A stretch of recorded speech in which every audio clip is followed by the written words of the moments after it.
नमस्ते दोस्तों, मेरी चैनल टॉक एंड स्टोरीज में आप सभी को मेरा स्वागत है। आशा करती हूँ आप सभी लोग अच्छे होंगे और स्वस्थ होंगे।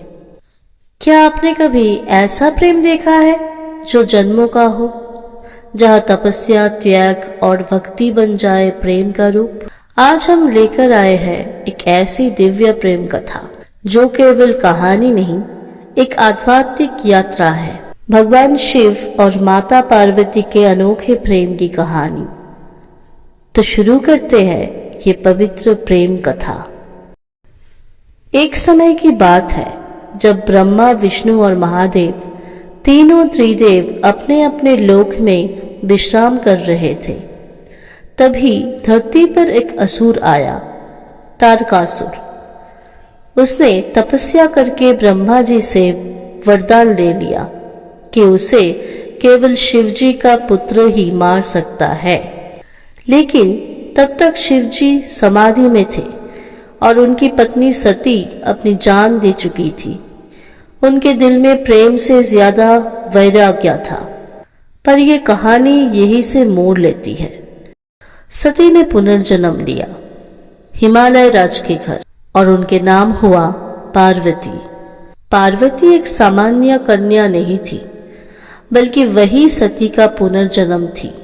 उनका जन्म ही हुआ था महादेव को फिर से अपना बनाने के लिए। छोटी सी उम्र से ही पार्वती महादेव के प्रति अपार प्रेम और भक्ति रखती थी। वो हर दिन शिवलिंग की पूजा करती, फूल चढ़ाती और अंतर्मन में महादेव को पति रूप में पाने की कामना रखती थी। लेकिन महादेव तो समाधि में थे, उनका मन किसी पर भी नहीं था। तब पार्वती ने लिया संकल्प। उन्होंने पेड़ों के नीचे बर्फ में बैठकर तपस्या करने लगी।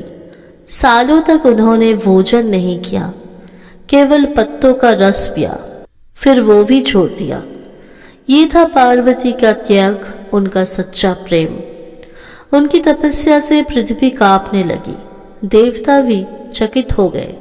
शिवजी को जब पता चला तब उन्होंने पार्वती का परीक्षा लेने का फैसला लिया। वो एक साधु का रूप लेकर पार्वती के पास आए और कहा, शिव का क्या करोगी? वो तो आशुतोष है, शवों के ऊपर बैठते हैं, जटाओं में गंगा जी, गले में सांप। तुम जैसे सुंदर राजकुमारी किसी और के साथ विवाह करो। पार्वती मुस्कुराई और बोली, आप उनका स्वरूप नहीं समझ पाए। मैं उन्हीं से विवाह करूंगी जिनकी जटाओं से गंगा बहती है, जिनके लिए मोह माया कुछ भी नहीं है। मेरा प्रेम उनके लिए निष्काम है। शिवजी प्रसन्न हो गए और एक दिन जब त्रिदेव, देवता, पृथ्वी और आकाश सब साक्षी बने, हिमालय पर महादेव और माता पार्वती का विवाह हुआ। धूमधाम से वेद मंत्रों के बीच फूलों की वर्षा में शिव ने पार्वती का हाथ थामा। ये विवाह केवल दो शरीरों का मिलन नहीं था, ये था आध्यात्म और भक्ति का मिलन, प्रेम और वैराग्य का संगम। भगवान शिव और माता पार्वती की ये प्रेम कहानी हमें सिखाती है कि सच्चा प्रेम तपस्या मांगता है, त्याग चाहता है और सबसे जरूरी एक दूसरे की आत्मा को समझने का दृष्टिकोण। ऐसी पवित्र कहानियों से हम प्रेम की असली परिभाषा समझ पाते हैं। अगर आपको ये कहानी पसंद आई हो तो लाइक, शेयर और सब्सक्राइब करना ना भूलें। ऐसे ही और दिव्य प्रेम कथाओं के लिए जुड़े रहिए हमारे साथ। जय महादेव, जय पार्वती माता।